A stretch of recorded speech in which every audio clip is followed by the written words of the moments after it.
Et yo tout le monde, c'est Cyclisme 3D, j'espère que vous allez bien, moi ça va nickel. Aujourd'hui on se retrouve pour une toute nouvelle vidéo sur la chaîne YouTube et comme vous l'avez vu, c'est très mini-tour. C'est la suite de ce tour en temps réel avec la Ligue de Trek étape entre Galp et l'Alpe d'Huez, 19ème étape de 130 km seulement. Voilà un tracé ultra dynamique qui tentera peut-être certains de se projeter dès la montée au col Bayard, puis à tenir le choc au col du Noyer et au col d'Ornon. Il restera alors la célèbre montée des 21 virages à dompter, un sacré défi pour les ambitieux, étape où le maillot à poids peut continuer de se jouer, vu qu'il y aura 42 points à prendre. Attendez, 42 points, c'est cela. Avec Mathias Kelmoz, on a des points à prendre dans ce classement-ci, pour essayer de l'assurer avant l'étape des Champs-Élysées. Les formes classiques pour Juan Ayuso. Ouais, après 3 jours en pic de forme, Juan Ayuso, DHG West, Mathias Kelmoz, Carlos Verona sont en forme classique. Bonne forme pour Mats Pedersen, mais mauvaise forme pour Quinn Simmons, Tom Skujns ou encore Matthias Vacek. Ouais, bon, c'est vrai qu'on n'allait pas avoir une excellente forme pendant encore très longtemps avec Juan. Mais on aura cœur de remonter par rapport à Richard Carapaz quand même au classement général. Mais d'abord on va se contenter d'être avec Mathias Kelmoz pour prendre les points au sommet du col Bayard et du col du Noyer. Mesdames et messieurs, bonjour. Nous y voilà. Avant celle de demain, la première arrivée à l'Alpe d'Huez sur ce tour s'effectuera au terme d'une étape courte et dynamique. Les grimpeurs auront de multiples opportunités pour se projeter à l'avant de la course. Que ce soit dès le départ, avec le col Bayard, le col du Noyer, ou bien en anticipation de la montée finale avec le col d'Ornon. Ouais, et c'est parti avec Mathias Kelmoz. On est le premier attaquant du jour dans ce col Bayard de 5 km 800 à 6,6% de pente moyenne. On tente d'attaquer. Et c'est vrai que pas mal de favoris vont vouloir nous suivre, j'allais dire, mais pas forcément. Écoutez, on est déjà au quart d'heure au classement général, donc on n'est pas la plus grande menace. Pour Pogacar, on a Johan Essen et Thomas Pidcock. Aujourd'hui, l'étape qui arrive sûrement sur la montée la plus mythique de l'histoire du Tour de France. Surnommé la montagne des Hollandais par le passé, qui a réussi aux Français ces dernières années. Alors, Bernard Hinault main dans la main, Greg LeMond en 86, mais surtout en 2011, Pierre Rolland, 2013, lors de la double Alpe d'Huez, Christophe Riblon, encore 2015, Thibaut Pinot. Thomas Pidcock est une véritable pépite tout-terrain. Derrière, il y a Mathieu Wicitelo, Arensman, Neuchebroek, O'Connor, Van Wilder, Benelli, Mathieu Van Der Poel, Bergmoes, Michael Storer, Harold Martin Lopez et Chris Harper. Et on a 2 minutes d'avance avec Kelmoz, mais nous c'était avant tout pour les premiers du classement de la montagne. Hein. Puis l'on est parti à l'avant. Parce qu'il y a des points à prendre. En début d'étape, au moins une quinzaine de points. Mais il y a Benelli à l'avant de la course, c'est pas forcément la meilleure idée de voir Ben à l'avant. Derrière, du côté de mes coéquipiers, forcément ça va être difficile. C'est vrai qu'il y a Van Wilder à l'avant qui va récupérer ce titre de plus combatif, hein, si ça continue comme ça. Donc nous, on est en train de se faire avoir dans ce classement. Donc Quinn Simmons, vas-y. Hein. Quinn avec Carlos Verona également. Ce serait la première fois sur un tour en temps réel qu'on ne ramène pas le classement du plus combatif quand même. Hein. Ce serait étonnant. Ok, j'ai attaqué.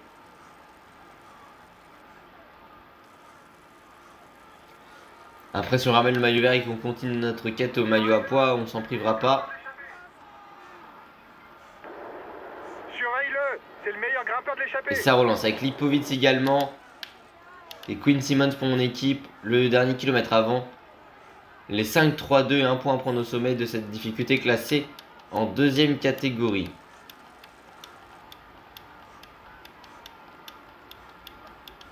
Allez, on va faire jouer notre explosivité ici avec Mathias Kelmoz. Normalement, ils peuvent quasiment pas nous récupérer ce maillot.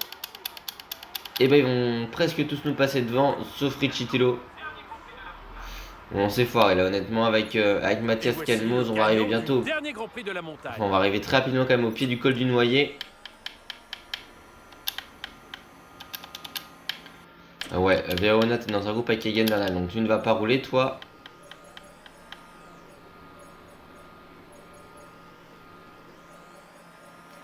Quinn Simmons va être de retour dans quelques instants. En prenant son jalou, bien évidemment, col du Noyer de 7 km 500. à 8,1% de moyenne, montée très difficile. Bon, évidemment, vous vous en doutez, dans le jeu, ils sont au sprint, nos adversaires, sinon ça serait pas drôle.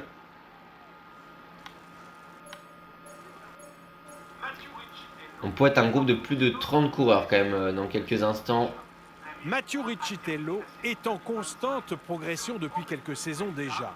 L'Américain a terminé la saison 2025 sur une prometteuse Vuelta. Ouais, mais 5 km encore. Après, on nous rappelle qu'effectivement, les 6 premiers prendront des points avec 18, 6, 4, 2 et 1 point. Au sommet de ce col classé en première catégorie. 2 et 1 point pour le classement de la On va essayer de prendre notre jet bleu, en tout cas si on le peut de temps en temps. Alors il y a Harper qui va se mettre à contribution pour Thomas Pidcock du côté de la formation Pinarello. Elle échappe à moins de 2 minutes d'avance, mais Véronade pourra peut-être parvenir dans le groupe Egan Bernal. C'est dur pour Quinn Simmons derrière. Ce n'est pas toujours idéal d'être en surnombre dans une échappée, car les autres ne voudront plus forcément collaborer avec nous.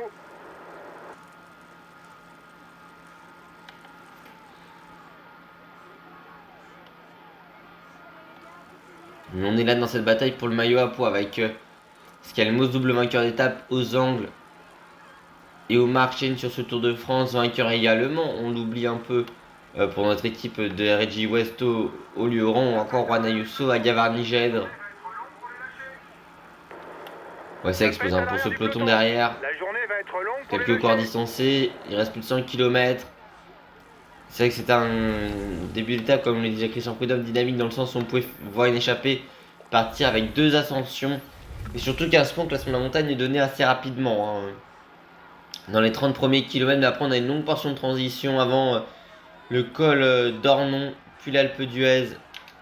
Allez, Quinn Simmons, est-ce qu'il peut prendre un peu de son gel bleu ici? Verona est dans le groupe Egan Bernal, mais ils ne reviendront pas pour le moment. Et puis à peine 2 minutes d'avance pour ce groupe 6 par rapport aux hommes du peloton.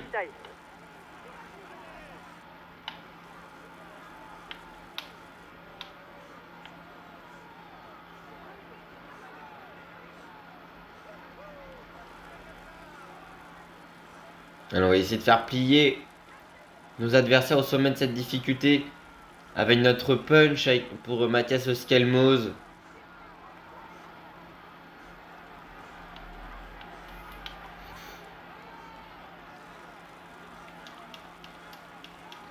Vauclin qui est l'un de nos principaux rivaux dans ce classement, on le rappelle. Même s'il a une soixantaine de points de retard sur nous, va falloir s'en méfier quand même de Kevin. Allez, on va essayer de faire le gros de l'effort avec Mathias Skelmos ici. Dans cette ascension, et on va passer en tête. 10 points supplémentaires pour nous. On en est à 124 dans ce classement de la montagne. Tu devrais peut-être attendre le groupe derrière. Ça sera plus facile à plusieurs. Et Benelli a été distancé. Excellent.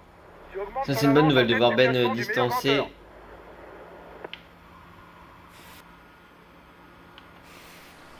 Il est passé où, Quinn Simmons? Il avait Carlos Verona à la minute 30.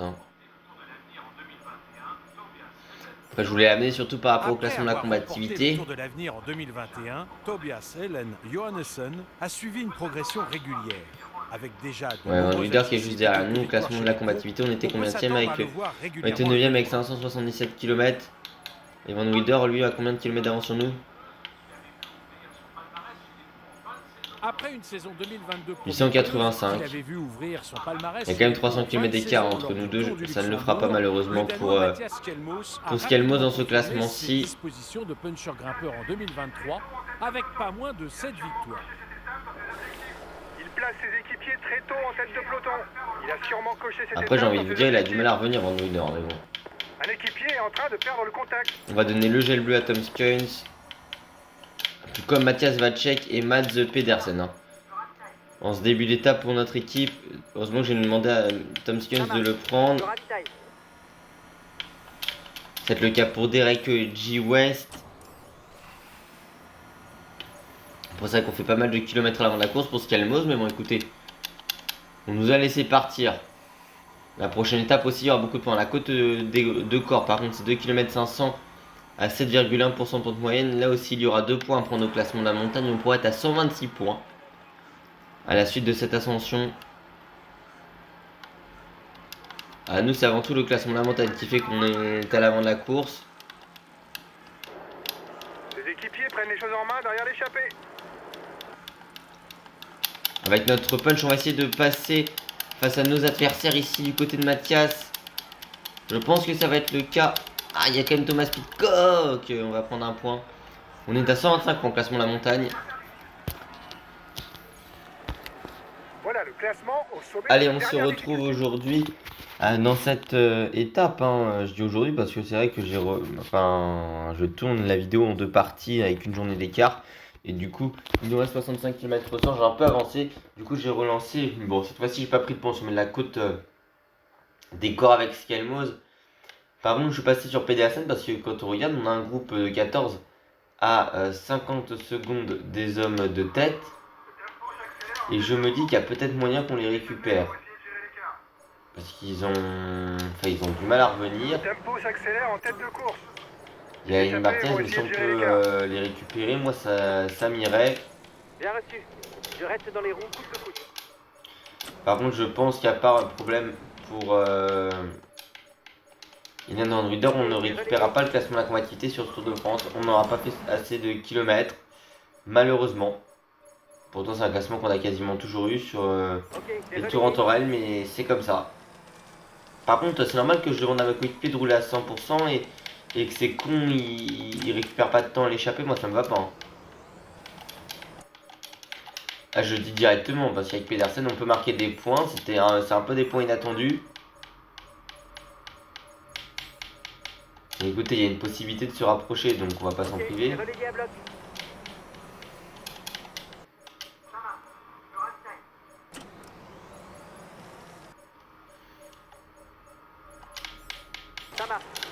Écoutez, Valchek va se mettre à rouler à 110, tout comme Quinn Simmons. Allez les gars. Il y a à peu près 1 minute d'écart à récupérer en 5 km. C'est peut-être possible, on est plus que 37 dans ce groupe.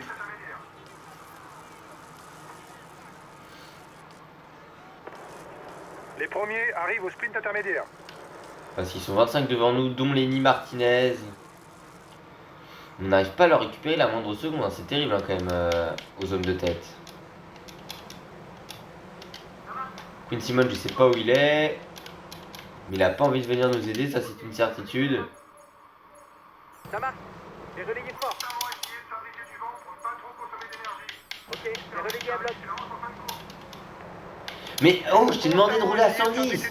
Qu'est-ce que tu branles? Quinn Simmons et Valierona, bougez-vous votre cul les gars. Non mais sérieux. Ok, j'ai relayé à bloc.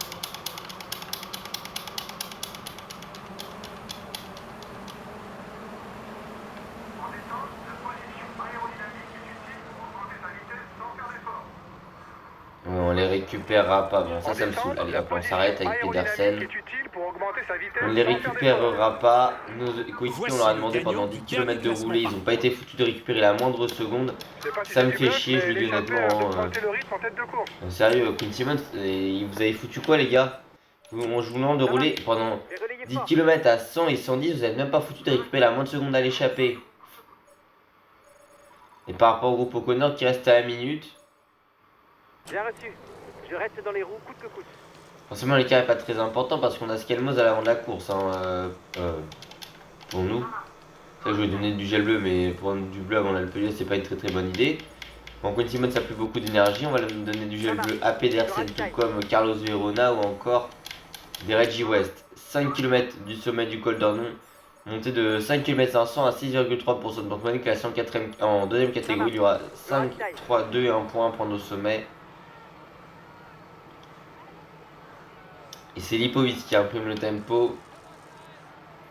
C'est vrai qu'on a le 7ème et 8ème du général à l'avant de la course, même si on est très loin. Nous on est au quart d'heure, après vous me direz on est quasiment dans les temps d'Ayuso. On risque de payer ses efforts sûrement avec Skelmose demain, mais bon écoutez, on avait notre classement de la montagne à aller chercher, donc c'est vrai que c'est pour ça qu'on est à l'avant de la course aujourd'hui. On perdra du temps dans le final de l'Alpe d'Huez, mais bon on a 3 minutes d'avance sur celui qui est juste derrière nous, classement général, Benelli, qui est également dans cette échappée, donc on a un petit break. Par contre effectivement demain on essaiera d'aller chercher au moins la croix de fer. Le du classement général n'a pas forcément besoin d'attaquer. En fonction de son avance, il peut se contenter de suivre les attaques, de contrer en toute fin d'étape. Ça sera vraiment le principal, de prendre au moment les points à la croix de fer. Après on verra.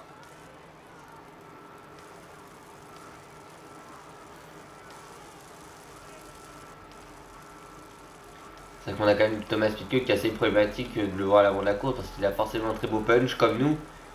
Mais je pense qu'il est supérieur en termes d'accélération, Thomas Pitcock. Donc forcément c'est pas l'idéal. De voir ce corps-ci, je regarde un peu la barre du côté d'Ayuso.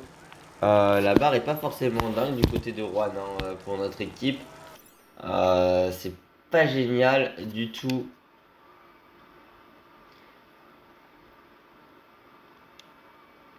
Bon, le groupe Oconnor est à plus de la minute 30. Va falloir récupérer quand même beaucoup d'énergie avant l'Alpe d'Huez. Et bon, là on savait que je vais pas dire qu'on est arrivé là, mais on sait que l'échappée n'ira pas au bout. Après, pour vraiment aller au bout, si on se relevait, mais bon, c'est pas le genre de la maison. Enfin, c'est pas que c'est pas le genre de la maison, c'est juste que donc on va se relever maintenant. Allez, avec Mathias Calmos, essayer au moins de prendre les 5 points face à Thomas Pitcock. On va peut-être manquer d'énergie ou de jump face au coureur britannique. Et même, bon, Richtel, on va prendre 3 points supplémentaires. Du côté de Juan Ayuso, la barre bleue n'est pas non plus si dingue que ça, hein, du côté. Avec notre équipier, on est. Enfin, notre équipier Natidor, on n'est plus que 19 dans le groupe maillot jaune. Alors, il y a 3 coéquipiers pour Pogacar, mais à peine 18 coureurs, dont Pedersen, Dereggi et Carlos Verona pour mon équipe. C'est quand même dingue de se dire qu'il y a encore Pedersen dans un groupe de 20. Mais heureusement qu'il est là parce que c'est notre meilleur équipier sur cette étape. Hein, parce que Carlos Verona, il va basculer au sommet.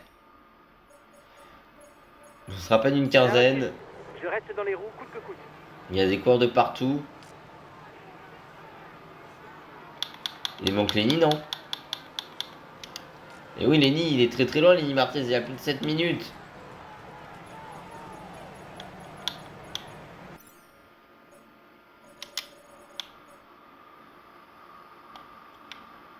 Ouais, sympa d'être dans le bas-côté là et de se faire distancer dans la descente.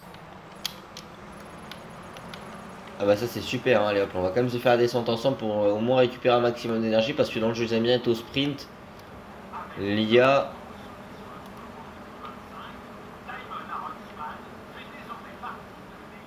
Avec 2 victoires au sommet sur le Tour de France 2025, avec Ayuso, on passe ce virage aussi, on s'est un peu fait peur là. Des grimpeurs.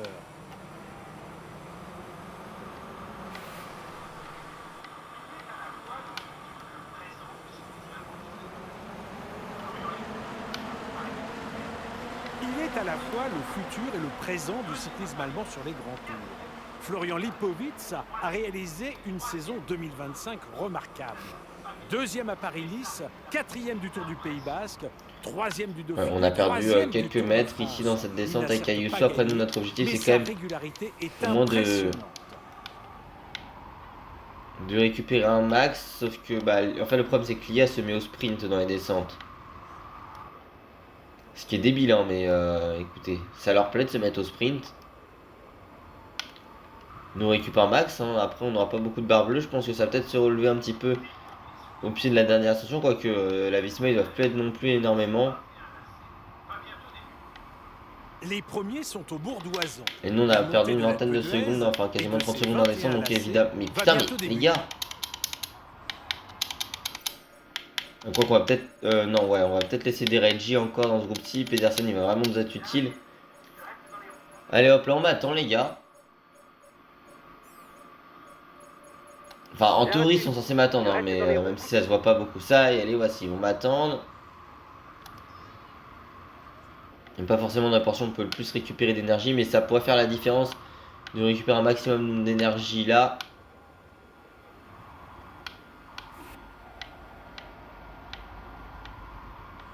Mais on n'aura pas la barre pleine avant l'Alpe d'Huez. En 4 km, on a été distancé dans sa descente, on le sait. Allez, Verona, Pedersen vont se mettre à bloc, enfin surtout Verona. Et putain, mais pourquoi tu te mets à 70? Mais putain, mais t'es con ou quoi? Il y a des secondes t'étais à 110 et maintenant tu te mets à 70%. Non mais c'est vrai, mais ce jeu commence à me saouler quand même. Hein. De plus en plus. Ok, relayé à bloc. Scalmosi par contre il a récupéré toute son énergie alors que j'étais pas sur lui. Hein. Mais bon. Surtout ce qui me saoule c'est que dans ce jeu, et Pedersen aussi d'ailleurs va se mettre à 110%, mais ce qui me saoule c'est que dans ce jeu t'as le peloton qui fait les descentes au sprint, et même nous qui avons fait une grande partie de la descente en position héros, on n'a pas réellement perdu, on n'a pas réellement récupéré tant de bleus que ça avant l'Alpe d'Huez. Alors nous on va prendre le gel, hein. Quitte à le prendre avant l'Alpe d'Huez, au moins essayer de l'entamer avec le maximum d'énergie. Je rappelle, c'est 15% de la barre horizon de la barre de fatigue qu'on récupère en prenant le gel. Sauf que nos coéquipiers, c'est con, nous lâchent, hein, parce que j'aurais dit à 110, sauf que forcément on a un petit écart. D'un point de vue purement statistique, la montée vers l'Alpe d'Huez, ouais, 13 km 800 à 8,2% de pointe, mais c'est surtout la fin qui est moins difficile. On a quand même des pentes à plus de 10%, les premiers kilomètres sont à 10-11% de pente moyenne pour l'Alpe d'Huez, je vais même vous dire ça. Ouais, on a 10,4, 10, 8,5, 9, 8, 7,5, 9,5, 8, 6,5, 11,5, 9, 5, 5 et 5,5. Hein. C'est vraiment les deux derniers kilomètres 800 qui sont moins difficiles dans cette ascension. Et putain, Verona, bordel, bouge-toi. Je sais pas, les gars, vous foutez quoi? Allez hop là. Et calme-toi, mais pourquoi le mec il est à 40 secondes? Pourquoi? Non, mais sérieux. Alors, ouais, enfin, ça me désole ce jeu.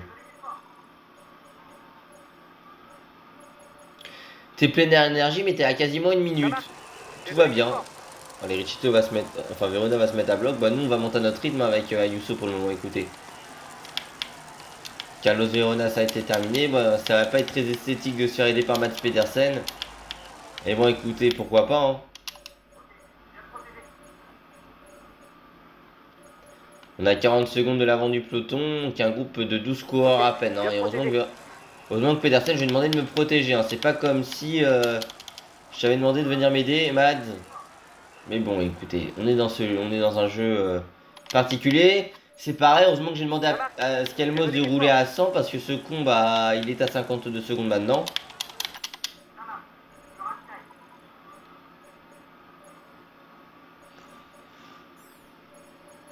Ça marche, je ravitaille. Bon, on va pas pouvoir bénéficier de Mats Pedersen pour nous épauler.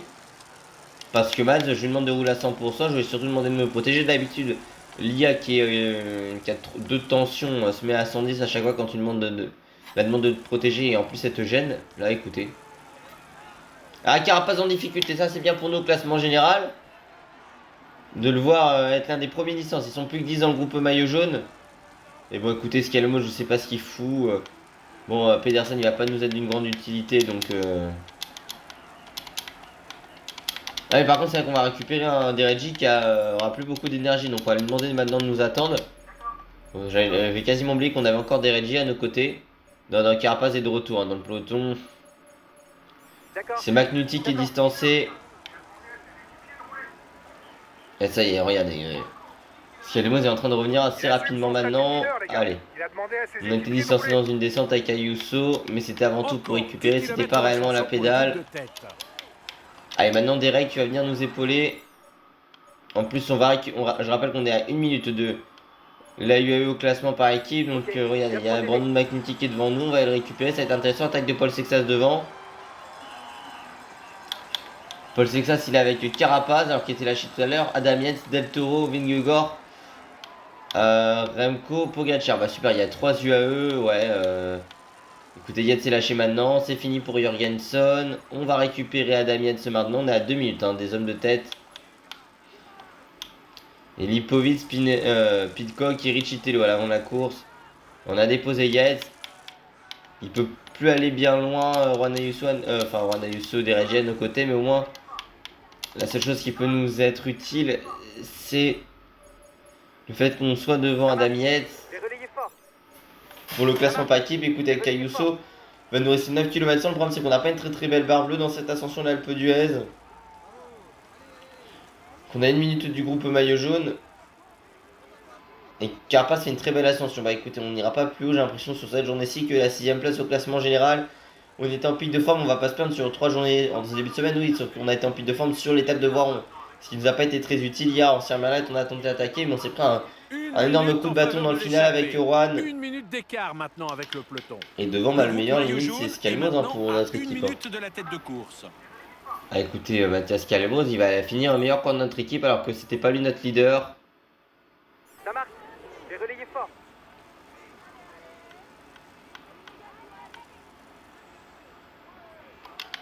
Il est de retour à l'avant, Mathias Calmos. Après, on verra jusqu'où il peut tenir.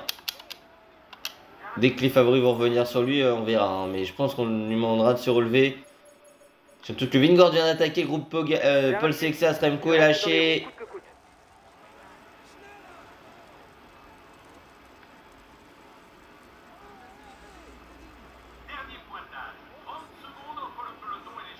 Ouais, bah ici, on lutte seul avec Juan Ayuso. Vingord est en train de revenir. Non, il a été lâché, surtout Jonas Vingord, quasiment tout comme Paul Sexas. Pogacar a fait. Diminue un peu l'allure, autrement tu vas nous L'écart, faire il est un en peu train de moins bien. contrer. Bah écoutez. Le On verra maillot si jaune l'écart vient d'opérer se la jonction maintient. avec le groupe de tête. Non, Vingord est en train de contrer. Il y a Sexas toujours. Écoutez, en fonction de la suite des événements, on va lui demander, je pense, de se relever un moment. Remco est à la minute quasiment. On a une 46 de Pogacar. Bon, on va encore souffrir parce qu'on n'a plus d'énergie avec Juan Ayuso. Notre tactique de récupérer dans des sortes du col d'Ornon nous aura pas été efficace malheureusement. On va perdre énormément de temps. Et Adamiens qui est passé devant Dereggi d'ailleurs. L'homme de tête est à 5 km du sommet. Basquialmos écoute, attends Ayuso. Hein. Je pense que ce sera très utile même si elle le classement par équipe et que Del Toro est là. Non, Del Toro n'est pas présent. Il doit être dans le groupe Remco Del Toro. D'accord. T'attends. Écoutez, nous on peut pas aller bien plus haut avec Juan Ayuso. On aurait eu beaucoup de temps de faiblesse, j'ai envie de dire, à part Solaison presque. Et Gavarni, sinon chaque étape de montagne auront été très difficiles avec Juan sur ce tour. Un peu comme Irel au moment au départ d'Ancien Mètre, il a eu des moments difficiles, le contre-la-montre aurait été vraiment comme Gavarni de moments clés, alors on a perdu du temps, que c'est soit à fois dans une cassure débile, mais bon c'est le jeu alors que tu demandes à ton corps de suivre, mais qu'il avait plus beaucoup d'énergie. À Barcelone, pareil, il a perdu du temps ou encore aux angles. Mais ça c'était quand on jouait avec des coéquipiers. Et on va être à 3,35. On a perdu 2 minutes là en très peu de temps avec Ayuso. Mais on ne peut plus aller. Enfin, on peut pas aller très haut encore. On va perdre énormément de temps. Skelmos va nous accompagner ici, Mathias. Mais c'est serré. Ses poursuivants ne sont pas loin. Il va venir nous protéger. Alors, je regardais juste où était Benelli. Benelli, il est où également? Ah, il est dans le groupe des favoris, le Benelli? Ouais, c'est vrai que Skelmos va peut-être passer derrière lui au général, donc ça, ce sera pas plus mal. Lenny est très loin, et puis Jorgensen aussi. Hein. Ah, il y a la bon, je veux dire des menaces. Pitcock, en vrai, Pitcock est pas si dérangeant que ça. Hein. Pareil, enfin, pour Del Toro, ils sont très loin. Et Pedersen en place, il a combien? Il a 78 sprints et 75 accélérations, parce qu'à chaque fois qu'on a fait des sprints, j'ai l'impression qu'on a arrêté avec lui. Allez, défaillance parce que mon coureur, quand tu sors de l'oreillette, il se met à bloc. Et là, on a 4,20, bah c'est fini. On va prendre 6 minutes dans la vue avec Juan Ayuso.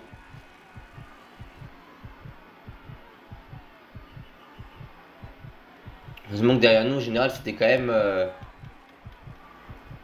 Skelmos. Hein. Ah, Benelli va nous mettre 3 minutes. Attention, Benelli, parce qu'il était pas loin de nous, au général. Hein. Enfin, il était à 3 minutes. On était 6ème ce matin. Heureusement que Skelmos peut nous accompagner hein, dans cette ascension, vraiment. Devant Pogacar va aller s'imposer au sommet de l'Alpe d'Huez. Dans la dernière rampe vraiment difficile, mais on ne peut plus faire grand chose avec Ayuso. Essayer de s'accrocher au moins, mais on a encore vécu un moment très compliqué.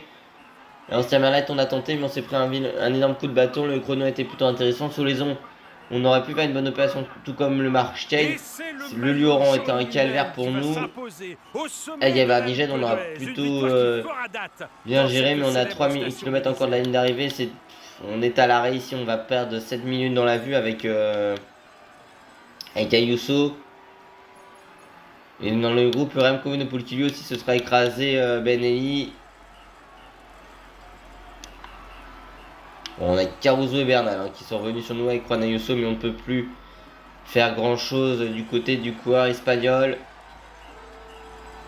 On aura au moins du renfort, mais regardez, ouais, on va perdre 7 minutes, voire 8 dans le final de cette ascension.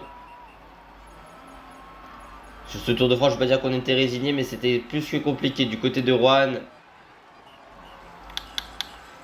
On va essayer de se battre pour récupérer pour s'accrocher. Enfin, on va essayer de s'accrocher par rapport à Benelli pour pas perdre au moins la 6ème place au général par rapport à Carapaz.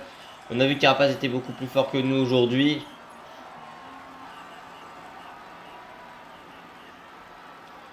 Benelli vient de passer la ligne. Hein. Ouais. On a 3 minutes de retard sur lui. Une nouvelle défaillance. Donc on va perdre encore énormément de temps. On est à l'arrêt. La journée catastrophique hein, de Juan Ayuso. On va même perdre 4 minutes sur Benelli. Attendez, Benelli était à 17,55 et nous on était à combien? Ouais, bah on va perdre notre 6ème place par rapport à Benelli, qui est à l'avant de la course aujourd'hui. Oh. Ah, ça aurait été un calvaire. Cette étape pour Juan Ayuso. Un calvaire pour le 6ème du général, aujourd'hui qui va descendre à la 7ème place. Et puis Scalmos qui nous amène dans les barrières. Alors là, on aura tout vu. Scalmos n'a pas pris tant de points que ça. Je pense que le maillot à poids, il n'est pas encore assuré. Donc on va devoir au moins faire la croix de fer avec lui. Voir le télégraphe. Mais plus de force pour Juan Ayuso aujourd'hui. Lessivé. Et comme souvent sur ce Tour de France, on n'aura pas été... Je veux pas dire qu'on n'aura pas été à la hauteur, c'est juste qu'on n'avait pas les jambes pour te dire. Alors on est normalement au niveau de se battre pour le top 5. Là on n'est pas du tout au niveau de se battre pour le top 5. Après on va peut-être tenter lors de l'étape de demain. C'est la condition sûre. En tout cas du côté de Scalmos, ce qui est sûr c'est que l'on va être à l'avant de la course. Après on pourrait tenter des choses demain avec notre équipe, on verra. Comment se passe la croix de fer. C'est vraiment la croix de fer qui sera vraiment, j'ai envie de dire, le guide de cette étape. Pour... En tout cas pour la suite, pour voir ce que l'on aura, comment on va évoluer, c'est vraiment la croix de fer qui sera notre juge de paix aujourd'hui.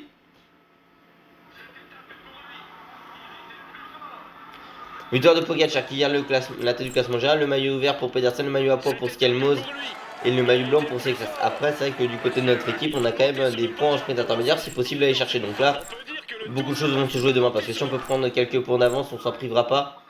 Tadej Pogacar, le Slovène de l'EIE Team Emirates en 3h12 minutes et 54 secondes s'impose avec 10 secondes de bonification pour lui. C'est dommage, on conserve le maillot vert, c'est toujours ça de prix. Et au général, on est battu par Benelli pour le moment. Alors ça se joue à 15 secondes. Un puits de coq est loin, mais ouais, c'est très compliqué pour notre équipe. On est en train de s'effondrer. Du côté du classement général, Tadej Pogacar est en tête en 69h, 51 minutes et 41 secondes pour le corps slovène de l'EIE Team Emirates.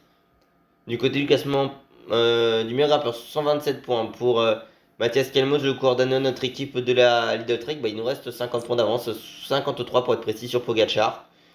Du côté du classement par points, Mats Pedersen, lui, on a 279 pour le Danois de la Lidl Trek, notre équipe, mais seulement 25 d'avance. Et puis du côté du classement des jeunes, en 69h, 59 minutes et 12 secondes, c'est Paul Sexas, le coureur français de notre équipe d'ADG lancé à MACGM, bon 15 minutes et 37 secondes d'avance, hein, voilà. Du côté du classement par équipe, en 210h30 minutes et 56 secondes, c'est l'équipe Emirati de l'EE Team Emirates. Qui est en tête, bon oui, avec 13 minutes et 13 secondes d'avance sur notre équipe de Trek et 18 minutes et 19 secondes sur la Red Bull Borandreux. Et puis du côté du classement de la activité, Ilan Van Luder, le Belge, est en tête avec 919 km pour lui. Pour la suite de la Quickstep, nous on est trop loin, on ne pourra pas revenir d'ici à Paris, il n'y aura pas assez de kilomètres. Quasiment même. En tout cas, j'espère que malgré la difficulté, cette vidéo vous aura plu. Si c'est le cas, n'oubliez pas de vous abonner, activer la cloche de notification, liker, partager, commenter. Venez me rejoindre sur Insta et sur TikTok, c'est Cyclisme 3D. N'oubliez pas de vous abonner. A demain pour la suite de ce tour en temps réel.